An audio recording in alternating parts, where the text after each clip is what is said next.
وہ کتنا ہے؟ شرمگاہ سے مراد کیا ہے یہ سمجھ لیجئے، ناف سے لے کر گھٹنوں سمیت، کہاں تک؟ ناف سے لے کر گھٹنوں سمیت کم سے کم، ناف ہماری یہ پورا حصہ ران کا اور گھٹنوں سمیت، یعنی گھٹنا بھی شرمگاہ کے اندر شامل ہے۔ مکمل کپڑا نہ ہونے کی صورت میں بھی کم سے کم اتنا ڈھکا ہوا ہونا نمازی پر یہ فرض ہے۔ اگر اس میں سے معمولی سا حصہ بھی کھلا رہ گیا تو اس کپڑے میں نماز ادا نہیں ہوگی۔ بعض دفعہ ایسی سچویشن آ جاتی ہیں سامنے کے کپڑا مکمل نہیں ہوتا اور اتنا ہی کپڑا دستیاب ہے مشکل حالات میں یا کسی مشکل کنڈیشن میں، تو کم از کم اتنا ڈھکا ہوا کپڑا ہوگا اس کے پاس، اتنا جسم کا حصہ ڈھک جائے تو اس کی نماز ادا ہو جائے گی۔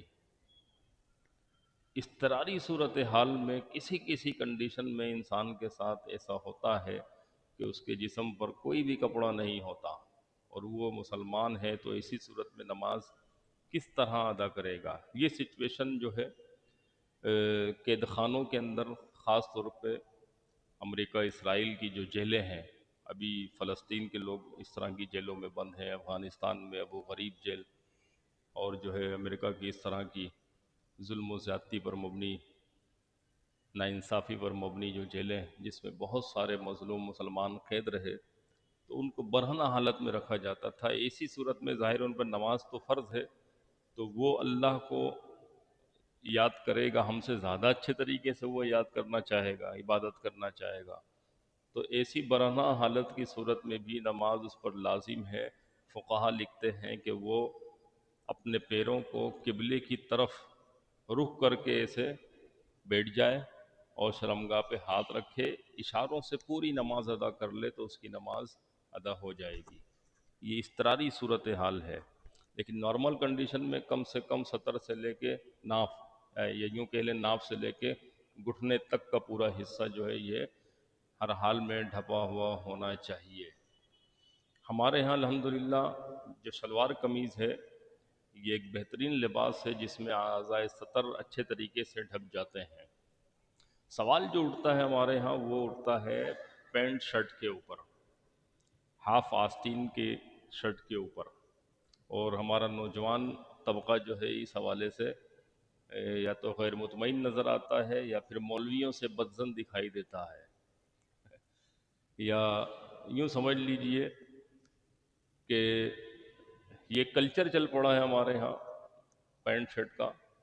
سب سے پہلے یہ سمجھ لیں کہ اسلامی لباس کہتے کسے ہیں، تاکہ ہمیں سمجھ میں آئے کہ یہ پینٹ شرٹ کا کلچر اسلامی لباس میں شامل ہے کہ نہیں ہے۔ اسلامی لباس ہر وہ لباس جس میں اعضائے بدن، کیا ہے؟ اعضائے بدن اچھی طرح ڈھک جائیں اور حیا اس کے اندر باقی رہے، کہیں سے بے حیائی نہ جھلکے، چاہے وہ تنگ چست لباس کی صورت میں ہو، چاہے وہ پتلے ہلکے کپڑے کی صورت میں ہو۔ بھئی پورا جسم ڈھپا ہوا ہے لیکن جسم چھلک رہا ہے، ایسی خواتین اگر اس طرح کا لباس پہنتی تو حضور نے فرمایا کہ وہ جو ہے جنت کی خوشبو بھی نہیں ملے گی ان کو۔ ایسی خواتین جو اتنے ہلکے کپڑے پہنے اور مردوں کو اپنی طرف مائل کریں تو ان کو جنت کی خوشبو بھی میسر نہیں آئے گی۔ تو مرد اس طرح کے لباس میں کیسے نماز ادا کر سکتا ہے؟ وہ اسلامی لباس نہیں ہے۔ اچھا، پھر کلچر کے حساب سے لباس کی حیت تبدیل ہوتی ہے۔ پاکستان میں ہمارے یہاں شلوار قمیض ٹھیک ہے، اور لوز پینٹ شرٹ ہے تو وہ بھی اس زمرے میں آ جائے گا، اسلامی لباس کے زمرے میں۔ لوز پینٹ شرٹ کی بات کر رہا ہوں، وہ آج کل چلے ہوئے نا چست اور تنگ پینٹ شرٹ، وہ نہیں۔ میں نماز پڑھ رہا تھا، تو انسان نے پاجامہ پہنا ہوا تھا، اس کا لاسٹک نیچے کافی بتا رہا ہوں، لوز پینٹ ہو، شرٹ جسم سے باہر جو ہے پینٹ سے باہر نکلی ہوئی ہو، تو یہ آج کل جو ہے یہ ابھی ہمارے ایک نمازی بھائی نے شکایت بھی کی ہے، اور یہ اکثر دیکھنے میں آتا ہے، اور یہ چیز میرے ذہن میں تھی کہ ایسی پینٹیں چل رہی ہیں جس میں رکوع میں جانے کی صورت میں، سجدے کی جانے کی صورت میں پینٹ نیچے ہو کر اتنا نیچے آ جاتی ہے کہ کولے کا حصہ نظر آنے لگتا ہے۔ تو یہ سطر کھل گیا، ایسے لباس میں نماز ادا نہیں ہوگی۔ سطر اگر کھل گیا، میں نے بتایا سطر کا یہ جو ہے ڈھک جانا یہ فرض ہے، ایسے پینٹ کے اندر نماز پڑھنے میں نماز ادا نہیں ہوگی۔ چست پینٹ پہنی ہے، اگرچہ فل وہ ایسی نہیں ہے کہ اترے، لیکن چست ہے، اعضائے سطر اس کا ابھار حیا باقی نہیں رہتی، تو ایسے پینٹ میں نماز تو ادا ہو جاتی ہے لیکن مکروہ ہے، کراہت کے ساتھ ہے۔ ٹھیک ہے۔ ہاف آستین یہ جو ہے آج کل جو ہے ٹی شرٹ ایک عرصے سے استعمال ہو رہی ہے، اس میں بھی ہمارا نوجوان بڑا غیر مطمئن دکھائی دیتا ہے، خاص طور پہ ہمارے نوجوان، یہ جو بہت سے لوگ جو ہے نارملی ڈریس میں گرمیوں میں کثرت سے پہنتے ہیں۔ نوجوان پڑھ رہے ہیں نماز، یہ بہت ہمارے لیے سعادت کی بات ہے کہ اس زمانے میں ہمارے نوجوان نمازوں کی طرف آئے ہیں۔ تو اگر وہ اس کپڑے میں بھی نماز ادا کرنے آ رہے ہیں تو اس کو غنیمت جانیں، ان کو کبھی جھڑکے نہ، ان کو کبھی ڈانٹے نہ کہ بھئی یہ کون سا لباس پہن رکھا ہے تم نے، پتہ چلا کہ جو وہ نماز پڑھتا تھا اس سے بھی چلا گیا۔ آ رہی بات سمجھ میں؟ ہاں، اصلاح کا اپنا طریقہ کار ہوتا ہے، اس کو بتائیں کہ بھئی کسی بڑے افسر کے سامنے، بڑے بڑے آفیسر کے سامنے آپ یہ مسجد کی ٹوپی جو ہمارے یہاں رکھی ہوتی ہے یہ، یا ہاف آستین کی شرٹیں، یا اس طرح کا ڈریس پہن کے جا سکتے ہیں؟ نہیں۔ تو ہم کسی بڑے شخص کے سامنے جاتے ہیں تو اچھی ڈریسنگ میں جاتے ہیں، تو یہاں تو اللہ کی بارگاہ میں حاضر ہو رہے ہیں تو ہمیں اسی حساب سے ڈریسنگ کرنی چاہیے۔ اچھا، ایک اہم چیز یہ کہ ہمارے یہاں ایک طبقہ ہے مزدور طبقہ، جو اس طرح کی مزدوری کرتا ہے جس میں کپڑے گندے ہو جاتے ہیں، جیسے ہماری مکینک کے فیلڈ کے لوگ ہیں، مستری مزدور وغیرہ ہیں، ان کا لباس تو پورا ہوتا ہے لیکن جب یہ نماز میں آتے ہیں تو ان کے کپڑے پسینے اور گندگی میں لتھڑے ہوئے ہوتے ہیں۔ ایسا لباس پہن کر حضور صلی اللہ علیہ وسلم نے مسجد میں آنے سے منع فرمایا ہے۔ صحابہ کو حضور منع فرماتے تھے کہ اس طرح کا لباس پہن کے نہ ہو۔ تو اس کا آسان سا حل یہ ہے کہ کام کے دوران، ظاہر لباس تو گندا ہوگا، بندہ گاڑی کے نیچے لیٹتا ہے، ہاتھ پیر کالے ہوتے ہیں، کالک لگتی ہے، آئلنگ کر ہے اس پہ، تو اس کا آسان سا حل یہ ہے کہ آپ اپنی دکان پر یا اپنی کام کرنے کی جگہ پہ ایک صاف ستھری قمیص ٹانگ کے رکھیں، اور جو ہی اذان ہو جائے اپنا وہ لباس اتاریں، اور اس کے بعد جو ہے صاف والا لباس پہن کے آئیں، آرام سے وضو کریں اور جو ہے صاف ستھرے ہو کر نماز ادا کریں، تو اس سے آپ کی نماز بھی درست ہو جائے گی اور برابر میں نمازی کو بھی کراہت محسوس نہیں ہوگی۔ اس طرح کے نمازی سے ارد گرد کے نمازی بھی پریشان ہو جاتے ہیں۔ کل ہی مجھے ایک صاحب نے کہا کہ بھئی ایک شخص ہے ہمارے یہاں علاقے کی مسجد میں، وہ روزانہ اس طرح کے لباس میں آ جاتا ہے، تو میں نہیں چاہتا کہ میں اس کے برابر میں کھڑا ہوں، تو اس کے بارے میں کیا حکم ہے؟ تو مسئلہ یہی ہے کہ اس میں کراہت ہے، اس طرح کی ڈریسنگ کر کے اللہ کی بارگاہ میں حاضر نہیں ہونا چاہیے۔ صاف ستھرے متوازن لباس ہوں اور جو ہے پاک ہوں، سب سے مین چیز کہ پاک ہوں۔ ٹھیک ہے۔ تو ستر عورت کے حوالے سے اور بھی بہت سارے اس میں جزوی مسائل ہیں، کوئی سوال ذہن میں آئے تو آپ بعد میں اس کو پوچھ سکتے ہیں۔ تو یہ ستر عورت کم سے کم مقدار میں نے بتا دی کہ ناف سے لے کے گھٹنے تک یہ کم سے کم اتنا ڈھپا ہونا چاہیے، اگر اس میں سے معمولی سا بھی کھلے گا یا کھلا ہوا ہوگا تو نماز اس کی نہیں ہوگی۔ درمیان میں نماز میں کھل گیا سطر تو نماز اس کی ٹوٹ جائے گی۔ تو یہ نماز کے شرائط میں سے ایک اہم شرط ہے ستر عورت۔ تیسری شرط استقبال قبلہ ہے۔ استقبال قبلہ یعنی قبلے کا رخ، آپ کا رخ نماز کی حالت میں، آپ کا چہرہ، آپ کا سینہ یہ قبلے کی رخ کی طرف ہونا چاہیے، قبلہ رخ ہونا چاہیے، اس کو ہم استقبال قبلہ کہتے ہیں۔ اگر اللہ نہ کرے دوران نماز اگر انسان کا چہرہ پھر جاتا ہے قبلے سے، یا اس کا سینہ بالکل پھر جاتا ہے، تو دیکھا یہ جائے گا کہ کتنا پھرا ہے۔ اگر 45 ڈگری سے زیادہ پھر گیا تو اس کی نماز ٹوٹ جائے گی اس وقت۔ یہ کب ہوتا ہے؟ کسی کا دھکا لگ جائے حالت نماز میں، یا پھر جو ہے آپ جو ہے کھانس رہے ہوں، کھانسی آ رہی ہو، کھانستے ہوئے آپ نے اس طرح کھانسا تو چہرہ پھر گیا، سینہ پھر گیا آپ کا، تو اس سے نماز ٹوٹ جائے گی۔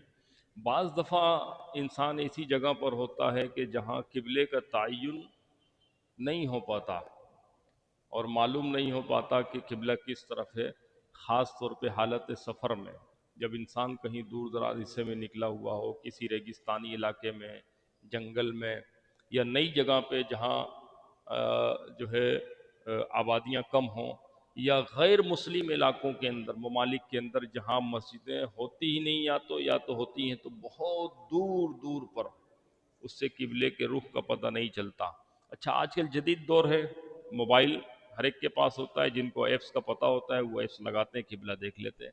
لیکن اگر کسی کے پاس موبائل بھی نہ ہو، کوئی بتانے والا بھی نہ ہو، تو اب اس کے لیے کیا حکم ہے، کس طرف رخ کرے؟ تو اس کو چاہیے، فقہا لکھتے ہیں کہ وہ اپنے ذہن کو دوڑائے اور جو ہے تحری کرے۔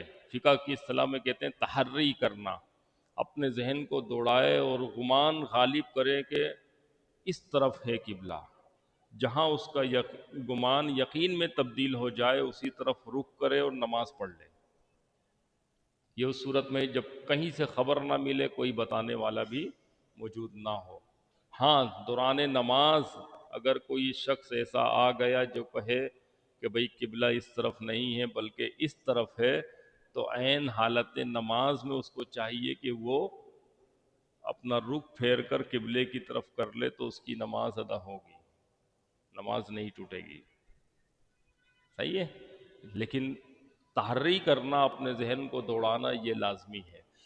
بعد میں نماز ادا کر لینے کے بعد اگر کوئی بتاتا ہے کہ بھئی قبلہ اس طرف نہیں تھا، آپ نے اس طرف کر کے نماز پڑھ لی ہے، قبلہ تو اس طرف تھا، تو اس کے بارے میں فقہا لکھتے ہیں کہ پھر بھی اس کی نماز ادا ہو جائے گی۔ صحیح ہے؟ ایسی کنڈیشن بھی ہوتی ہے، کسی کو قید خانے میں بند کر دیا گیا اور کمرہ بند ہے، اس کو نہ دھوپ کا پتہ نہ رات کا پتہ، تو اس کو سمت کا بھی تعین نہیں ہو پاتا، تو اسی صورت میں وہ جس طرف بھی چاہے نماز ادا کر لے، اس کی نماز ادا ہو جائے گی۔ ایک جگہ ایسی ہے جہاں آپ کسی بھی طرف منہ کر کے نماز پڑھیں گے، نماز ادا ہو جائے گی۔ کون سی ہے؟ خانہ کعبہ کے اندر کی جگہ۔ خانہ کعبہ کے اندر، خانہ کعبہ تو ایک بڑی عمارت ہے نا، تو اندر جو ہے اچھے خاصے لوگ سما سکتے ہیں اور لوگ آتے جاتے بھی ہیں اس میں۔ تو خانہ کعبہ کے اندر اگر کوئی ویڈیو آپ کو میسر آئے تو آپ دیکھیں گے کہ کوئی اس طرف رخ کر کے نماز پڑھ رہا ہے، کوئی اس طرف، کوئی اس طرف، کوئی اس طرف، جس طرف بھی رخ کریں گے وہاں پہ قبلہ ہی قبلہ ہے۔ اور یہ جو جگہیں، حتیم کی جگہ، خانہ کعبہ کے باہر اب تو وہ دیوار اٹھا دی گئی ہے، اب تو گیٹ بھی لگ گیا ہے، لائن لگا کے لوگ جاتے ہیں۔ وہ حتیم کی جگہ بھی خانہ کعبہ کے اندر ہی کی جگہ ہے۔ وہ یہ کسی زمانے میں خانہ کعبہ اسی شکل میں ہوتا تھا، ایک طرف سے دو کونے تھے، دوسری طرف سے ایسے گولائی تھی اور مستطیل تھا، لمبا، چکور نہیں تھا۔ تو ایک سیلاب آیا، طوفان آیا، جس کی وجہ سے خانہ کعبہ کی دیواریں گر گئیں۔ یہ حضور صلی اللہ علیہ وسلم کی زندگی کا ہی واقعہ ہے، لیکن آپ نے اعلان نبوت نہیں فرمایا تھا، تو حضور چھوٹے تھے اس وقت۔ خانہ کعبہ ڈھہ گیا تو اہل مکہ نے یہ اعلان کیا، تمام سرداروں نے، کہ بھائی اپنی حلال کمائی جمع کریں اور فنڈنگ کریں، اس حلال کمائی سے ہی خانہ کعبہ کی تعمیر ہو، کوئی اپنا 2 نمبر پیسہ اس میں نہیں لگائے گا۔ تو جب فنڈنگ ہوئی اہل مکہ کے درمیان تو وہ کم پڑ گئی، وہ تو خانہ کعبہ کو پھر چھوٹا کر دیا گیا، وہ گولائی والا حصہ وہ باہر نکال کے چکور شکل میں خانہ کعبہ بنایا گیا، اور وہاں نشان لگا دیا گیا کہ یہ خانہ کعبہ کے اندر کا حصہ ہے۔ آ رہی ہے بات سمجھ میں؟ اور خانہ کعبہ کی اس وقت جو ہے دروازے بھی نیچے تھے، آرام سے آ جا سکتے تھے، بس ایک چوکھٹ تھی خانہ کعبہ کی۔ تو حتیم کا حصہ بھی جو ہے پھر کسی زمانے میں، حضور کے بعد کسی زمانے میں کسی حاکم نے اس کو توڑوا کے دوبارہ حتیم کو شامل کر لیا، پھر دوسرا حاکم آیا، اس نے توڑوا کے دوبارہ اس کو باہر کر دیا، پھر ایک آیا تو اس نے پھر اندر کر لیا، تو اس طرح ایک تماشا بن گیا۔ ہر 8-10 سال کے بعد خانہ کعبہ کے ساتھ یہ اس طرح کا معاملہ پیش آتا، تو پھر جو ہے علماء محققین نے اس وقت فتویٰ دیا حکمرانوں کو کہ خبردار، اب خانہ کعبہ کو جس حال میں ہے اسی حالت میں رہنے دیا جائے۔ حکمرانوں نے اس کو اپنا کھیل بنا لیا ہے، اپنی نفسانی خواہشات پورا کرنے کے لیے۔ تو اس کے بعد سے خانہ کعبہ میں حتیم کا حصہ باہر تھا تو وہ باہر ہی موجود ہے، اور یہ اچھا ہے سب کے لیے۔ آج خانہ کعبہ کے اندر عام آدمی جا سکتا ہے؟ نہیں جا سکتا۔ بڑے بڑے حکمراں ہی جاتے ہیں، بڑے بڑے، وہ کتنے ہی بڑے پاپی زانی شرابی کیوں نہ ہو، تو جس کو پروٹوکول مل جاتا ہے وہ چلا جاتا ہے اندر۔ خوش نصیبی کی بات ہے، اللہ تعالیٰ سب کے گناہوں کو معاف فرمائے۔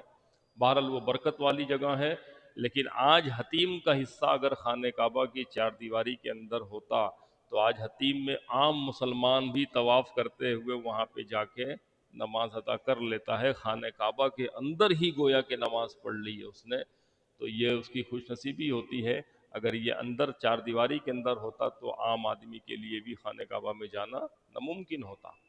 بہرحال تو یہ جو ہے استقبال قبلہ، اچھا ایک مسئلہ ہے یہ سمجھ لیجئے، بڑا اہم ہے۔ خانہ کعبہ جب ہماری نظروں کے سامنے ہے تو اس صورت میں بالکل سیدھ میں ہی آپ نماز ادا کریں گے، یعنی آپ حرم میں موجود ہیں، حرم کے باہر والے حصے میں آپ کو پتہ ہے کہ خانہ کعبہ یہ ہے، تو 90 ڈگری کا جو زاویہ بن رہا ہے اس سے ذرا سا بھی ہٹے گا کوئی تو اس کی نماز ادا نہیں ہوگی۔ یہ اس صورت میں جب وہاں آپ موجود ہیں۔ لیکن اگر آپ دور ہیں، اگر آپ دور ہیں اور خانہ کعبہ نہ آپ کو نظر آ رہا ہے، نہ تعین صحیح ہو پاتا ہے، آپ کے پاس کوئی آلہ بھی نہیں ہے۔ خاص طور پہ میں ایک مثال دیتا ہوں، اس علاقے میں آپ دیکھیں گلیوں کی سیدھائی دیکھیں، خانہ کعبہ آپ کو تھوڑا سا ترچھا ملے گا، کیا خیال ہے؟ تھوڑا سا ترچھا ہوگا۔ اس علاقے سے تھوڑا سا ہٹ کے آپ ادھر چلے جائیں کورنگی 5 کی طرف، وہاں گلیوں کی سیدھائی کے حساب سے دیکھیں خانہ کعبہ آپ کو بالکل سیدھا ملے گا ایسے۔ تو ہر جگہ تھوڑا تھوڑا فرق ہوتا ہے، زمین میں علاقائی نقشے کی وجہ سے قبلہ ایسا لگتا ہے کہ کہیں سیدھا ہے بالکل، کہیں ٹیڑھا ہے، کہیں اس طرف ہے۔ تو یہ قبلے کا تعین تو آلے کے ذریعے سے کر ہی لیا جاتا ہے۔ آپ کہیں بطور مہمان چلے گئے، وہاں گھر میں نماز ادا کرنی پڑی آپ کو جائے نماز دی گئی کہ بھئی آپ پڑھ لیں، ٹھیک ہے، آپ نے اپنے تعین سے ہی قبلہ جو ہے متعین کیا کہ ہاں اس طرف ہے، سورج اسی طرف جا رہا ہے، تو آپ نے نماز ادا کر لی۔ بعد میں پتہ چلا کہ نہیں، قبلہ اس طرف تھا، تھوڑا اس کونے پر تھا۔ تو یہ فرق کتنا چل جائے گا، کتنا فرق ہو کے نماز ادا ہو جائے گی، یہ یاد رکھیے۔ یہ میں ایک زاویہ بنا رہا ہوں آپ کو، اگر آپ کی نظر بالکل سامنے دیکھیں گے تو یہ اور آپ کا یہ دایاں، یہ بنتا ہے ٹوٹل 90 ڈگری۔ کتنا بنتا ہے؟ 90 ڈگری۔ اگر میں اس طرف کہوں تو یہ 90 ڈگری ہے، یہ 90 ڈگری، ٹھیک ہے، 90 مل کے 180 ڈگری بنتا ہے۔ اس 90 ڈگری کا اگر میں ہاف کرتا ہوں تو 45 ڈگری، صحیح ہے، اور اس طرف سے اس کا ہاف کرتا ہوں تو یہ 45 ڈگری۔ تو یہ 45 ڈگری، یہ 45 ڈگری، اس کے اندر اگر آپ کا جو ہے رخ ہے، خانہ کعبہ اگرچہ بیچ میں ہے، آپ نے اس طرف رخ کر لیا، آپ نے اس طرف کر لیا، اس طرف کر لیا، 45 ڈگری کے اندر آپ کا رخ ہے چہرے کا، تو آپ کی نماز ادا ہو جائے گی۔ یہ کب ہوگی؟ جب آپ خانہ کعبہ سے بہت فاصلے پر ہیں، صحیح، اور اکثر مسلمان خانہ کعبہ سے دور ہی ہیں۔ تو اتنا فاصلہ جو ہے فقہاء نے لکھا ہے کہ اگر یہ 45 ڈگری تک نماز اگر قبلہ آگے پیچھے ہو جائے تو اس کی نماز ادا ہو جاتی ہے۔ تو استقبال قبلہ کے حوالے سے یہ چند اہم باتیں تھیں۔ تو 3 شرط مکمل ہو گئی الحمدللہ۔ سب سے پہلی طہارت، دوسری ستر عورت، اور تیسری استقبال قبلہ۔ ابھی 3 باقی ہیں، وقت، نیت اور تکبیر تحریمہ، صحیح، یہ 3 چیزیں، 6 شرائط کنڈیشنز جو ہے نماز کی ہیں، یہ مکمل ہو جائے، اچھے طریقے سے جان لیں، پھر آپ نماز کے اندر داخل ہوتے ہیں، ٹھیک ہے۔ کل انشاءاللہ تعالی مزید 3 شرائط کی تفصیل آپ سماعت فرمائیں گے۔ اللہ رب العالمین ہم سب کے علم میں، عمل میں برکتیں عطا فرمائے، دینی علوم کی صحیح معنی میں تفہیم عطا فرمائے. آمین. وآخر دعوانا الحمدللہ رب العالمین.